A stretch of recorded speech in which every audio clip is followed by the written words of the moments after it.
On July 23rd, 2 p.m. EST, we'll be hosting a free live edition of the Scaling Culture podcast with special guest Gregg Thompson.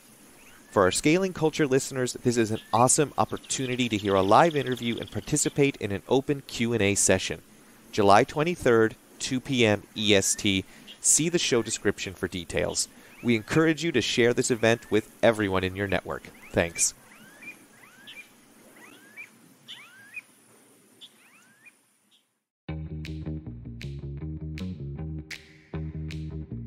You're listening to the Scaling Culture podcast, where we sit down with thought leaders who share their experiences building incredible workplace cultures. Sebastian Ross is a thought leader in the space of leadership, culture, and conscious business. His mission? To help people flourish in life through work. He studies theories, methodologies, and systems that allow companies to create healthy cultures, thriving employees, social impact, and financial success. On today's episode, Sebastian explains conscious capitalism, vertical development, and how our competing beliefs can get in the way of meaningful growth.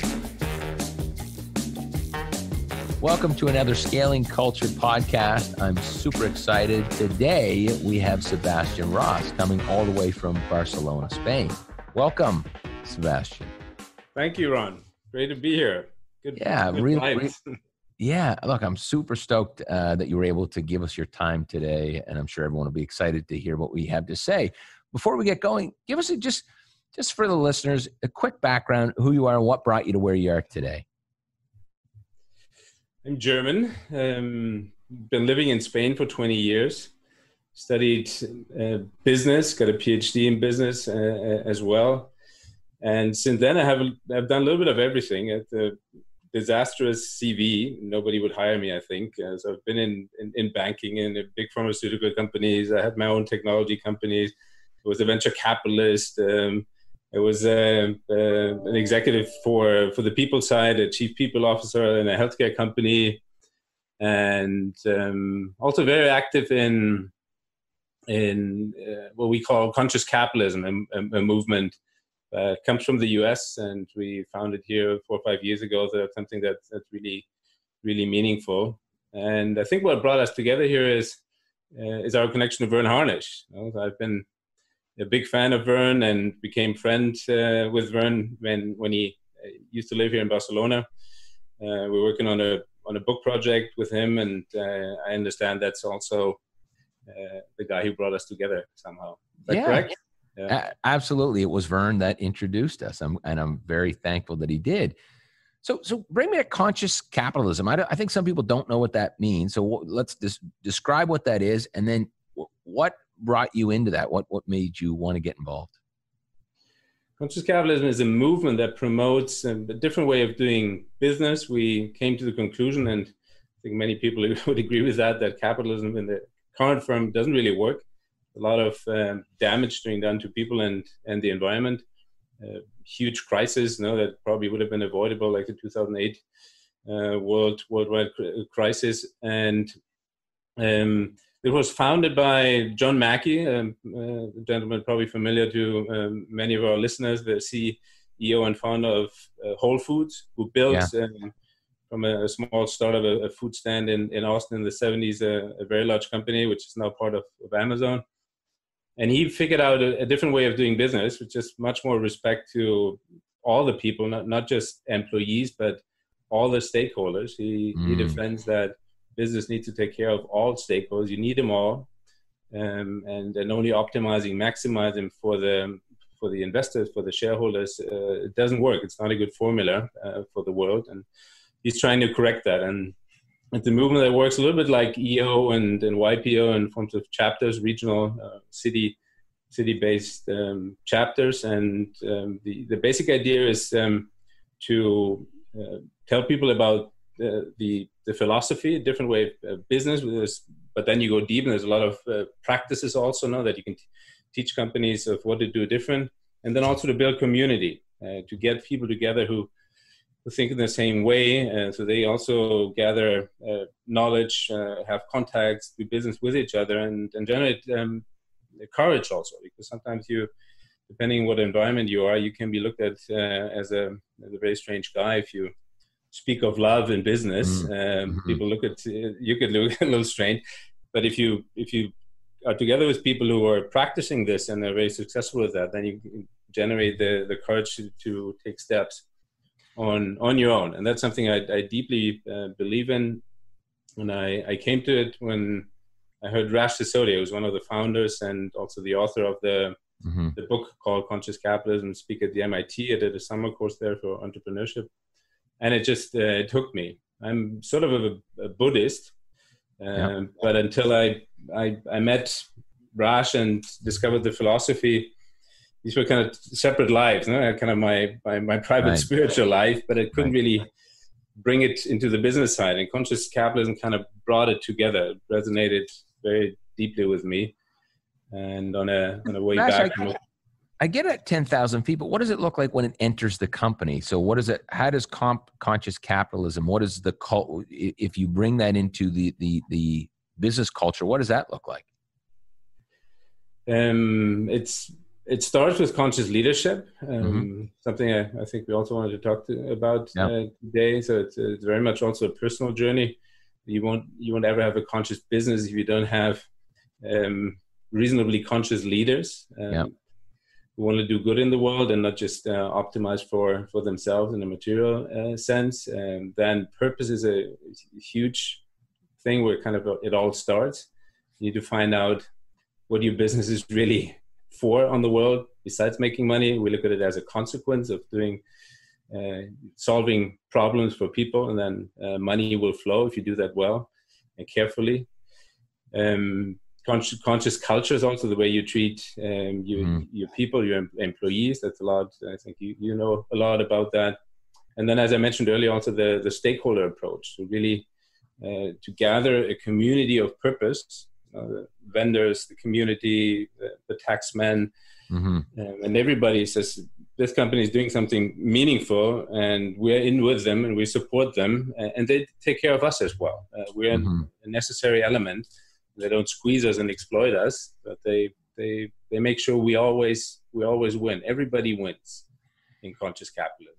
And one of the first reactions to some people that hear about that and hear about like a culture of love must say, "Wow, but can you still be productive? Can you still be results driven and have accountability and operate with that methodology?" And what have you seen? I think so. I mean, I try to apply it in my humble own context. I was part of a healthcare company until the 31st of December last year as a chief people officer. I joined them 7 years ago. It's a friend of mine who founded it, another friend who was a CEO. And we practiced that. It was quite a successful ride. And I cannot complain about lack of accountability or commitment. It's just the opposite. I mean, in healthcare, I have to agree, it's a little bit easier because the purpose is kind of in your face. You know, we do radiology, and what our 300 doctors do every day decides about lives. So that's fairly easy, and a certain type of people are attracted to that. But it works in any kind of business. I mean, even as a clerk in a Whole Foods store, you can, if you do it well, you could give people a lot of meaning and sense, and they feel good about themselves. You know? You give them liberty, and so I think I would say we didn't have in any way developed performance management system. We didn't need to, I would say. So how do you drive accountability? So you brought out the best in an individual, make sure they're connected to the purpose, the values. How do you hold someone accountable then? Because it's not, they're not always going to achieve results. People have, whether there's a disconnect or they have their own personal issues going on. How do you drive the accountability piece? And then, let's start there. And then I've got a follow-up question. Yeah. And we were good students of Verne, and so the whole execution part, the planning part, and that we followed where there were 3 to 5 years, the key thrusting capabilities and the yearly initiatives and all that, and that tickled down, and I think we were pretty good also in communicating that. So very regular town halls and emails and videos from the CEO. Like just letting people know where we're going, keeping them in touch with what's the priorities, helps. And then we invented something that we called the coaching system. So that was our version of performance management. No? We didn't have any ranking or formal evaluation, but we made sure that all leaders, so everybody who had responsibility for other people, that they were at least in weekly conversations with them. You know? Right. We gave them quite a detailed structure, a little bit like the meeting rhythm for the leadership teams that Bernd speaks about. We invented that for the individual conversation. So we had 3 weeklies with this kind of a standard agenda, weekly one-on-ones. And then on the 4th, you altered the agenda and spoke about career development. You had a line, what we call a line of sight conversation, where you try to explain to the individual who what they're doing is connected to the wider objectives of the company. We had even personal sharing conversations where, for those that don't tend to do that, they took some time to really just share what's happened in the life outside of work. What were the biggest roadblocks in that? What came up that got in the way as you tried to implement that internally? Discipline in actually doing that. Some people then tend to forget, and we flavor of the week. We start it and we just don't have a cadence. We don't commit to it. Exactly. No. So bringing transparency also into this and making sure, from a leadership perspective, do you people have these conversations? So you follow up with them. But other than that, I think it works pretty well. I'm actually going to write about it, and I think it needs still some twist. It's not perfect, but since everybody's going away from kind of classical performance management and rankings and all that, I think that's quite a powerful alternative that I'll keep experimenting with.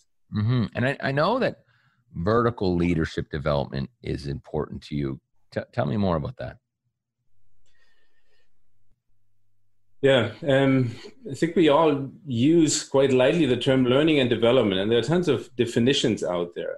But I studied that quite intensively last year, and I think it makes a lot of sense to distinguish between the two.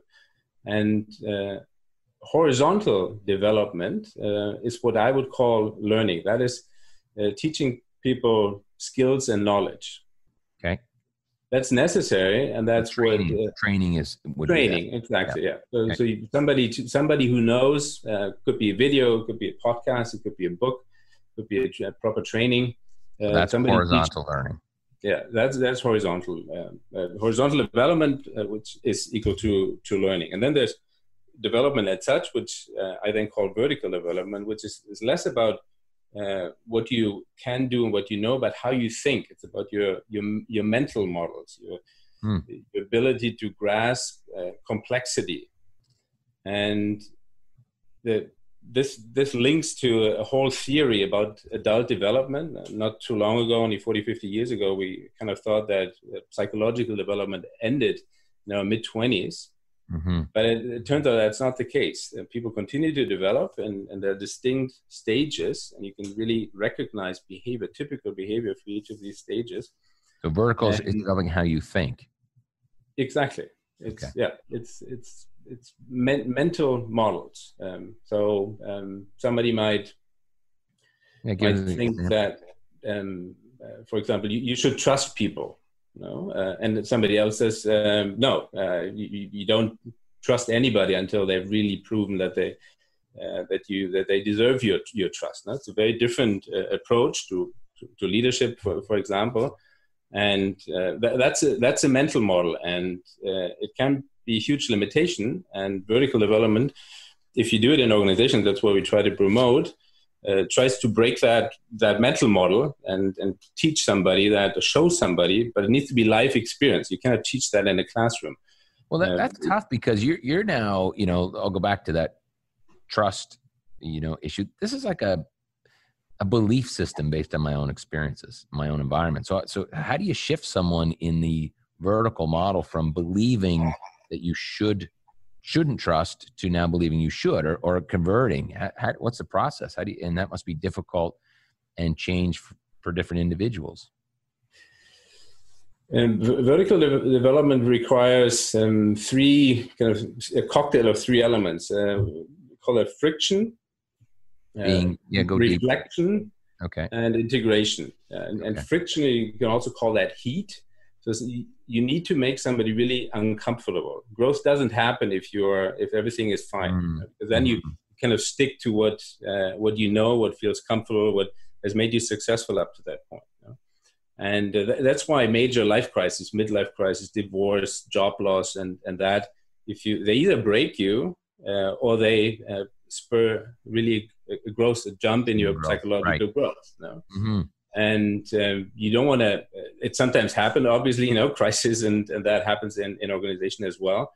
But you can also kind of artificially generate that. So throwing somebody into a job responsibility that is significantly too big for that person.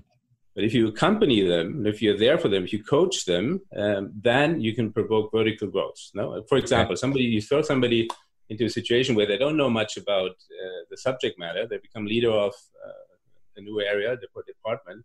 They have expert reporting to them. They don't have a choice of trusting. No, they cannot handle the complexity. They don't have the knowledge. Right. You throw them in there and stand by them and support them and coach them, and you have a benevolent environment, then they can see the benefits of trust all of a sudden, and then they can thrive. No, they can focus on the strategic stuff or on the relationship, whatever their priority and talent is, but they don't need the control anymore. Okay, that's one example. No, but you need to put heat under their butt to provoke development. So you need, and heaping, there has to be some emotional, internal challenge, uncomfortable, and then tell us about moving to reflection. So I'm uncomfortable, my energy's been off. I've got a serious challenge, friction, heat, as you said. And then when does it move to reflection? You need time to think about it, and ideally not on your own, also on your own. And that's a big challenge in our crazy VUCA world, that companies, there's never a break. There's always something urgent, always a fire to extinguish. We don't have time to think in silence anymore. But we need to do that. We need to protect time. Yes. For example, we as in the healthcare company, Telemedicine Clinic, is its name, we instituted we protected time for the leadership team. Once a month, we called it Authentic Conversation, where we got together at 5 o'clock in the afternoon, a 4-hour meeting until 9.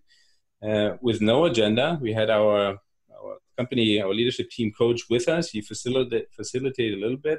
We just did a check-in and then see what happened. And that was just luxury time with no agenda, where all the important stuff. For the last years, our important conversations always happen on that afternoon. No? But it does. We did it purposely at 5, from 5 to 9. So most people are gone already, and we have the space for ourselves with a little bit of food and beer. And I was just to say, Sebastian, it sounds like you're basically explaining a party. It sounds like a party. No, we had tears as well. It's not always fun. But it's kind of in the regular crazy day-to-day, the important stuff doesn't come up. No, there's a big personal issue with somebody, and they don't even have time to think about it, let alone to work on the conflict. It's interesting. We just hired someone not too long ago. The last 2 hires, I should say. What we did is had someone do a full Q&A, in-depth interview over Zoom. It was recorded, informal. And we sent that to everybody. And I know my experience from receiving that. I watched that interview over a glass of wine on a Friday evening, and I probably got to know more about that person than it would have taken me 6 years to get that much information.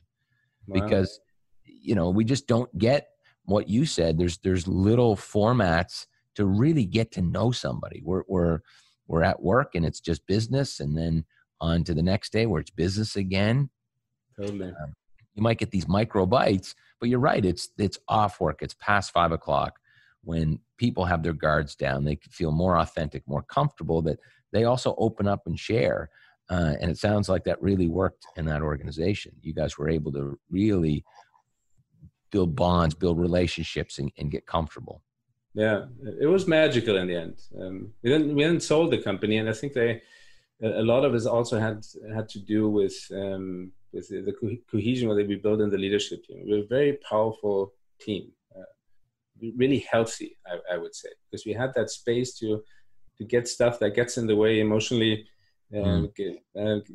get it out, kind of purify it. So go back to reflection. So you made space where people could reflect, but it sounds like maybe in a group setting, but it still seemed to work. So they would reflect on their challenge or issue, and then what would happen? And then you need to integrate it. Then you gain clarity about kind of your old way of seeing things, the new way of seeing things, but then it doesn't happen just by itself. You get, intellectually you've understood it, but then you need to integrate it. And there, coaching, peer coaching, executive coaching are great tools. Also more and more technology based, little nudges, an app on your phone that reminds you of what you wanted to do. Usually it's about habits, going into a meeting with a different mindset, not jumping at somebody who says, who triggers you or whatever. Also accountability groups, then you share your big thing, what you want to change. Out of that reflection process, there's usually one thing you would like to change, and then you tell people about it, and then you ask them to observe you, and then they every 2 weeks, every 4 weeks, they give you feedback. How are you doing? Is that do you move the needle? Go back to this trust issue. Let's walk it through. So I feel I don't trust somebody. There's a lack of trust, and how does go back to the friction for a second? It starts because maybe you notice this and you say, Ron, you don't trust so and so, and I think it's a challenge because essentially it's a blind spot. It's probably going to be seldom that I get to a place myself and start to reflect. Most people don't have that type of self-awareness. So someone brings it to me and says, hey, Ron, I notice you're really giving, Sarah a hard time here, and what's going on? Maybe there's a lack of trust. Is that where the friction comes from? Is that where someone, one of my peers brings that up and that causes friction for me? Absolutely. Okay. Then I reflect on this. And then how do I get to, from self-reflection to integration? I probably need help, right? Like I don't know what I don't know. And so once I land on reflection and you know what, you're right, Sebastian, I think there's something there. How do I move to integration? Especially if I'm not vulnerable enough to ask for help with this because this is a little tough for me and I don't have experience. Is this something that you and the executive team or whoever would guide me through in this case? Yeah, I think ideally you grow in a group, and an intact leadership team is a perfect environment to grow together. But you can also, if you have individuals who participate in leadership programs from different areas of the company, then you can also get them together. And peer coaching is a big part of that. Are you part of EO or YPO? Yeah, I'm in EO and was in YPO for many years as well, but today just EO, and I'm in 3 peer-to-peer forums, so I know it well. Yeah. So you know how powerful that can be, and you probably would agree that. But the integration there is a little different than a business environment because let's go back to trust. Someone's, I'm giving a presentation, so I'm being vulnerable because I've got a challenge typically. So I bring this up. People give me their own experience, and then I may make a commitment. I might take something from someone else's experience to integrate, but I've kind of made that decision on my own versus is what you're talking about really coming from a leader in the organization to really guide and help someone through that, or it can be a combination. I think it's definitely helpful if it's somehow structured, and the people department can set up, even if it doesn't have to be a huge program, but to create those, go offsite and use some of the tons of tools also, 360, all sorts of 360s that kind of give you the feedback, give you the heat. And then Sebastian, the 360 is reviewed by peers up above, to the sides and below you, correct? Exactly. Yeah, the structured feedback from all sides. You get all sorts of good and bad, and then with a little bit of help, and it's sufficient. You don't need coaches and consultants for that. No, in your peer group, whatever, it's your management team or other teams, let them together figure out what's a big thing. No, speak about it. No, there might be 3 things that I would love to work on, but for others, they probably perceive what is most in your way, and then they help you identify it and help you see it. Then you get clarity of what you want to do, and then use the same group of people and maybe even a wider circle and say, go back to your team, for example. Let's say you discover this in the leadership team, and you go back to your operations team or HR team and say to people reporting to you, that's what we figured out together. That's what my colleagues think that I should work on. And you could let them challenge that. And then I want to be very open about it. And you now confirm it. That's a challenge for me, and I would love to work on it. No? So please watch me for the coming months in this and this and this, and I will ask you for feedback, and then see if you can move the needle. It's interesting. It sounds like an exercise which we've certainly used many times internally and externally. Have you heard of start, stop, continue? Yes. Right. It sounds like that. So we're in a group, and everybody knows the exercise is to basically give feedback to their peers. They write down what their peers should start doing, what they should stop doing, and what they should continue to do. And that for me has always been a good way to grab some of those things that may be a little, we may be blinded by or have different perspectives than our team. To use that, this can be used to create some friction, because obviously there's friction on both sides. Some people are like, oh my God, Ron has asked me to tell him what, even though, I'm on his payroll and I report to Ron, this is awkward for me now. And so I typically lead and say, I need your help in identifying this. Yeah.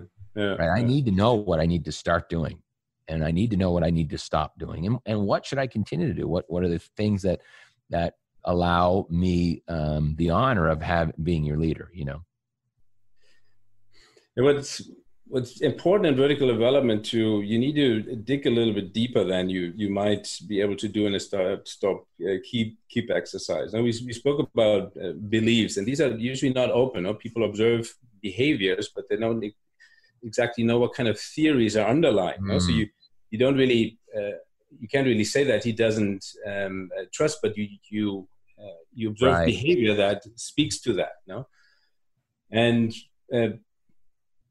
so in this case, Robert King has someone saying, Ron, you should stop jumping to conclusions, but they don't. The trust is the real issue, and it doesn't go there through that exercise. That's what you're saying, right?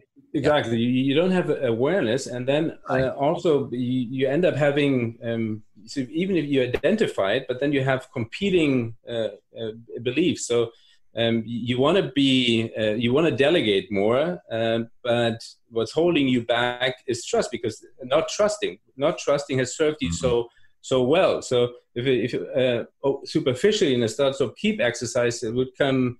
The outcome would be you need to delegate more. Okay, I will delegate more. But if you don't realize it, you have the need for a lot of control, not that you don't trust, and you won't end up doing it. So you need exercise and help and conversation to dig deeper and come to the belief level. Robert Keegan, a Harvard professor, has a wonderful book, Immunity to Change. And there's a tool in there which in a very elegant form leads you to discover these beliefs that boycott your intended behavior. No, so I want to do more of that, and I get it. I'm grateful for the feedback, but that something is holding you back, and that's why change doesn't happen. That's why change is so difficult. And then this exercise helps you to discover the competing belief that's holding you back. Immunity to change is that. It's really, really insightful exercise, powerful exercise. I love that. I'm gonna check it out. I haven't even heard of that book, so I'm certainly gonna research it. But this is deep. I mean, it's interesting. I talk about the start, stop, continue. That's too deep for some organizations. They're not ready culturally to do that. They are not vulnerable enough. There's not enough trust. You're going deeper. How do you go there? How do you get an organization to embrace that type of deep? That's big stuff, especially in large organizations. It's It's hard. You need to modulate it and find the right approach and go soft in the beginning. I don't have a huge experience. I do a little bit of consulting on the side. I've always done that, but I guess I have a way of selecting the people that I spend time with, and you quickly know how open people are to this. So I wouldn't end up trying to help a company that is really at the opposite end, very much in a controlled fashion, and that would be my playground. I would say you need humble leaders. I was just going to say it has to come from the leader. I mean, totally. We know that organizations that have leaders that really take that are vulnerable and take responsibility, even for something that happened, 15 rungs down the ladder at the front lines, that they still take responsibility for every action of the company, and that they're vulnerable about that and don't point fingers and speak to their own blind spots. I'll go back to, I brought hired a coach for the first time after I sold my business. And we went through a similar exercise where we really went to coworkers, peers. It could be anonymous or they could be open about a deeper version of Start, Stop, Continue. Where what are things that you really think that Ron does an excellent job at that make you feel good? What are some things that you've noticed that may help him to further develop his leadership? We kind of went through that, and it was really great. I mean, there were some things that I certainly knew, stop showing up late. It's pissing people off. There's some simple wins, right? Don't interrupt. And I just said, look, I have ADHD. I can't help that, but just have to live with it. But there were certain things that I knew about. Other things that I thought, there's something here. This is something that I wasn't as aware of, but it was some consistent feedback and allowed me to work with that coach on saying, okay, out of these 5 items, here's what I feel is important. I think this will have the biggest impact on those around me. Let's focus here. Yeah. And we also need to see that a lot of money is wasted on the horizontal development track, because you teach people stuff that they're not capable of doing until they grow vertically. You can tell people to be vulnerable and open in exercise, in feedback exercises, or show compassion. But if somebody is in a development state where very much fear-driven, they identify themselves by the group they belong to, they're just trying to fit in, and they won't be capable of applying what they learn in a course about how you do feedback. Right. It just doesn't work. So you send people away, and it all sounds good, and they intellectually understand it, but they're not capable of doing it until you show them what we discussed. You're stuck in this mindset, and these 4 beliefs are holding you back. And until you overcome them and adopt a wider perspective, you won't be able to change. You won't be able to apply that. It's a little bit. I love the metaphor of it's like when you're at a lower development or earlier development stage, you're in a valley, and then development is kind of climbing up the mountain and getting more and more perspective. You see the landscape, you see more and more of it, and you can position yourself. You understand the world differently if you see more of it. All of a sudden, somebody from a different valley is speaking to you while you're in your own valley. They describe things that you don't get, but when you come to to the peak and you can down and look at their valley, then all of a sudden that makes sense what these people say. And the map gets more granular. So it's a lot. It's about awareness and widening the perspective, and you need that for successful leadership, especially in more and more complex environments. You don't have an option. Right. You need to grow vertically, otherwise you drown in complexity. You're in over your head. But this sounds like something that you certainly need outside help for. Most companies probably don't have the tools internally to do what you're talking about. Would that be fair? Yeah, I think that's fair. Yeah. Because even peer-to-peer groups, which I think are very powerful, we use these with clients, but we facilitate to provide, direction, because it sounds like the 2 ways to get there that come to mind are facilitated peer-to-peer or external coach. Yeah, I mean, you can do a lot of things. It's a whole universe. I'm actually writing this up now. The intervention that organizations can do to foster vertical growth. And I think of it in these three categories: friction, reflection, and integration. There are tons of small things and big things that you can do. It doesn't always have to be big development programs. But you need help just to get the theory. I mean, I always worked part-time in recent years, so I had time to research and read all that stuff, and I could bring it back. But nevertheless, we also got a little bit of outside help. But it makes a lot of sense. And if you work with somebody, if you want to do that, you also need to make sure that this person really understands what they're talking about, that they know what vertical development is. Ideally, they're also a late-stage leader. Right. Because if they don't know what they're talking about, they have not been there. It's a little theoretical. They have difficulty transmitting what this is really about. That's great. So look, let's get a final thought. People that are listening, where do they start as the individual if they want vertical growth? Where's the starting point for them? There's a wonderful tool. It's a 360 tool. So you cannot do it properly on your own. You need other people, but you can do it in your private circles. It's called the Leadership Circle Profile. There's a book written by Bob Anderson and Bill Adams called Mastering Leadership. For me, the best book ever written about leadership. And it talks about the Leadership Circle Profile. The tool is called Leadership Circle Profile. Yeah. The book is called Mastering Leadership.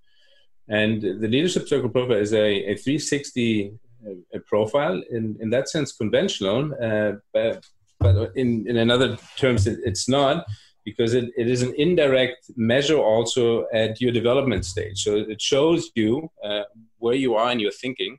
There are different schools that have different names and number of stages, but it's a little bit like a sausage. You cut the sausage in more or less pieces. Is it spicy? Sorry? Is it spicy? It can be very spicy. So you have a profound analysis of it has a competency model, but at the same time also it gives you clear indication at what development stage you are. And that's a wonderful mirror. That's a starting point. Say, wow, okay. And then from there you can dig a little bit deeper to understand these stages and what is typical behavior. Right. And then you can go, even simple journaling is extremely helpful. Just reflecting on your day. If you have that language, and you have these models, you can give names to what you observe in your day to day, and then you write about it once a day or once a week. That's already an excellent start. Right. And that's how we got started. Actually, we did that exercise and this assessment. And it was mind-blowing for some, tough also, because there's some tough messages also. I mean, there are 5 stages, and you're in 2 or 3. That's a blow to your ego at the beginning. That's right. That's right. But I prefer to know what's out there and how it can evolve, because that's kind of that's what life is about. And then there's a clear correlation, statistically proven, that it increases your leadership effectiveness. So late stage leaders are far more effective. Jim Collins calls this level 5 leaders.